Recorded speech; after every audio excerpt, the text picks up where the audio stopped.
So the reason why we decided to come here to Mexico and Cozumel, I think was mainly because of the timing was good and also the condition was nice. So I think it's a very specific course to prepare for sub-7 as well, even though I will have pacers that will help me around, especially on the bike.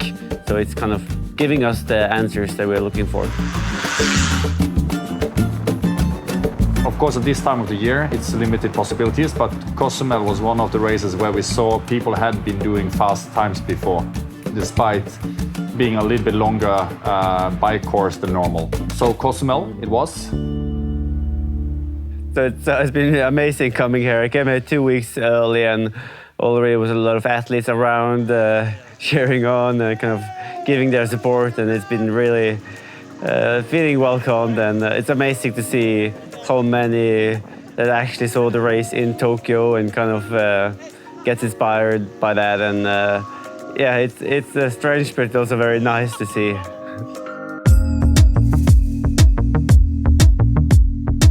(2,320 meters of training in Sierra Nevada really doesn't allow for very aggressive or a lot of heat training. We had to start it easy there, but we knew we had to get to Cozumel with enough time in advance, and from all the testing we have done into the Olympics and so on, we knew that Christian needed approximately minimum 7 days, probably 10 days to be on the safe side. And here we had, with 2 weeks, we know that we should have enough time to prepare also for the heat that we eventually will face.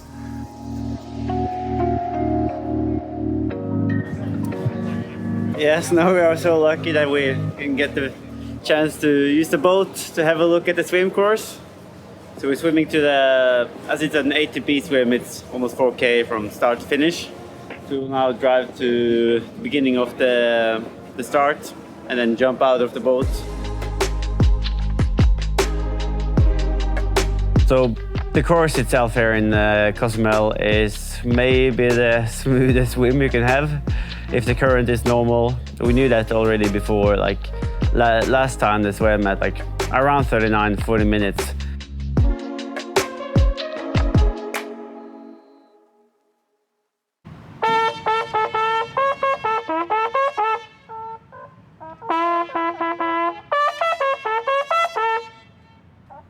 So now the hassle of understanding all the codes of the bags is always kind of as confusing as always.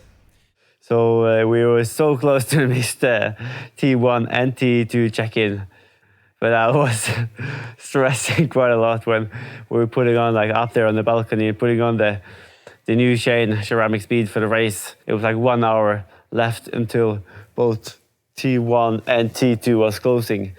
So, yeah, we saw like Rudy Wild there. He's the most experienced one, and if he's coming in 5 minutes before it closes, it's probably the right thing to do.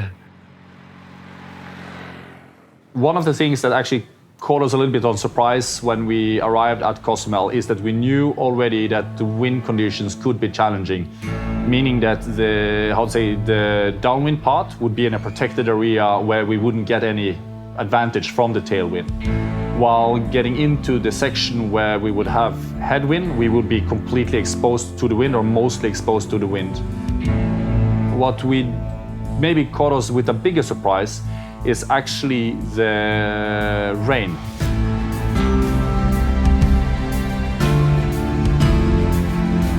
The rain, we've had much more rain than what has been usual for any years before.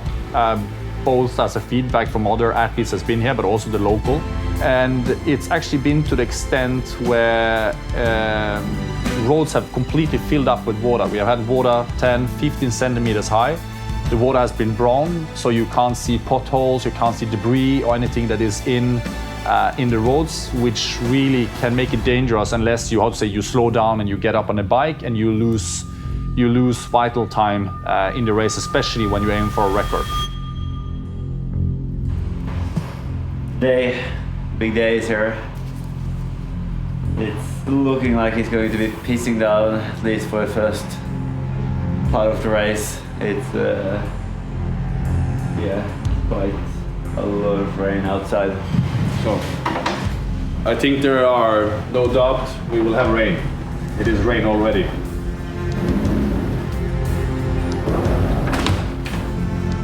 Beautiful. Not fast. Beautiful. Lovely.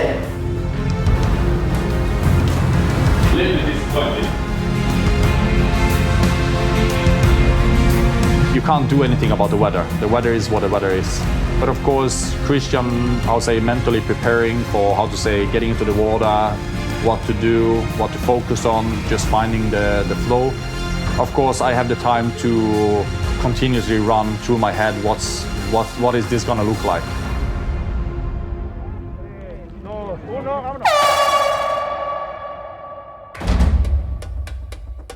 In the race morning and just kind of trying to stay to my numbers, I found like it's no reason to, or I don't gain too much by going to the front and swimming in first position, like for maybe gaining like another minute. So I was more staying second position in the field, in the group, and just trying to conserve energy and saving my legs, using my arms mainly, and getting as smoothly through the swim as possible before getting into transition.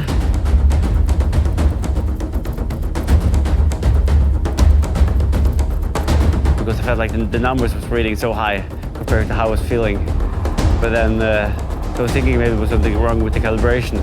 But I guess it was just that I was high on caffeine and feeling fresh and good, and the numbers was just coming naturally.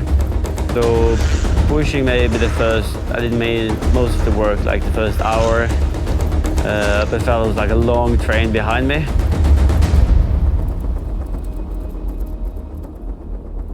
So as it's a new territory, I don't know really how strong the others are on the bike. So I was kind of thinking, okay, is it that easy to just stay behind, that everyone is kind of, maybe I have to kind of share the work a little bit. But as we came through downtown and Patrick went to the front and managed to build up a little gap, and I was sitting third position, and I saw that he was able to kind of slip away.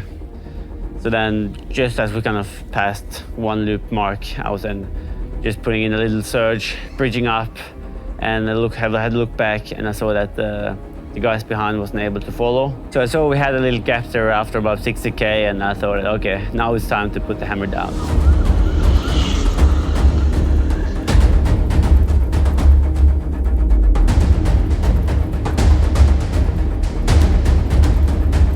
They say actually now that the estimated finish time for the bike is 4:0. So if he does that, he is gonna take Jan's record. The problem is that when you go this fast, the first thing you see on the forums is these doping allegations, because people think that the Ironman people are the holy people of triathlon. And the problem is that they don't understand that there's a new era coming on board now. And I think that as soon as people start to realize, it will only be a matter of time, of course, where people try to bridge the gap and they will also start to go faster. But I think they need to understand that there is a league above the pros in Ironman today, and that is the Norwegian triathletes.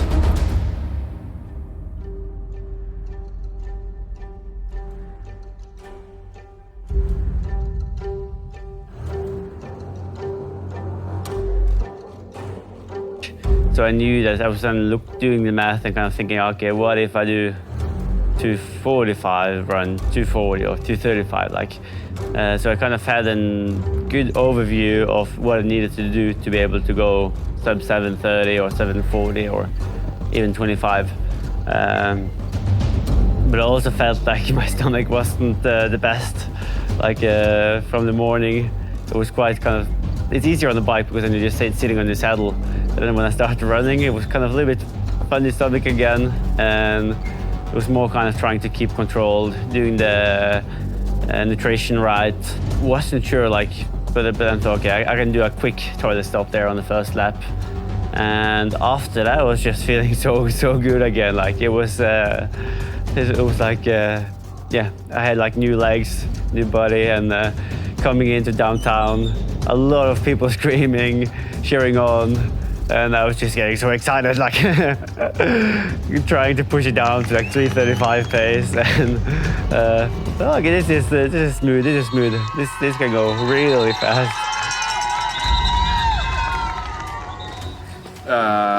If he keeps he's already at the 2:30 marathon now. But his 14K is one out of 3 laps. This is when I see he passes the 30K mark, if he's still keeping it up, I think he will bring it home.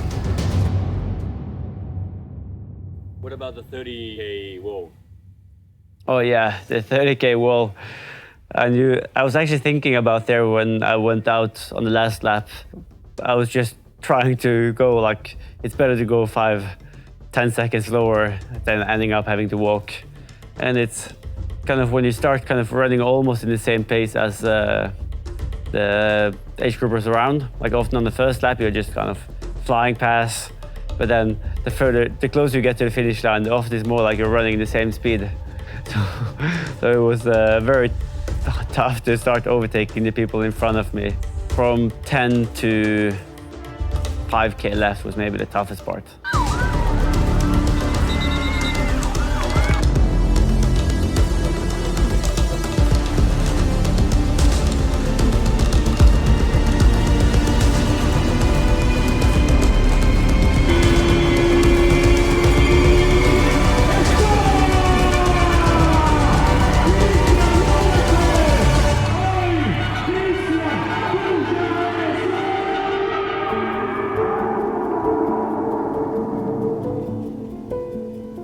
All the work that we have done, all the preparations, all the details, it pays off.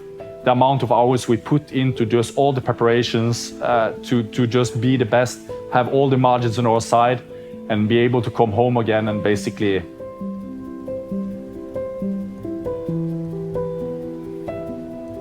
tell my family and others that this is actually more their victory than ours, because they put in a sacrifice that is quite tremendous also compared to also what we are doing. I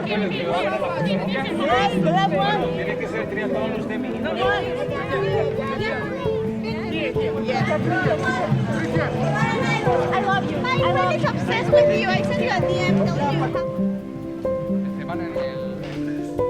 Fy faen, for en mann.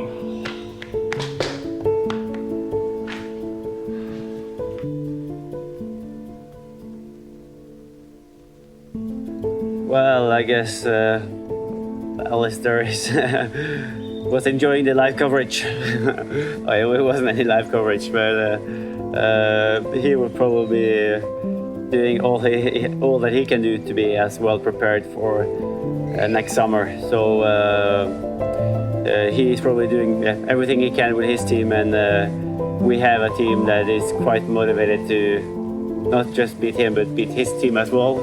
So it's going to be a really fun journey to work towards, and probably he didn't expect me to hold on that well in the humidity as it is, I guess.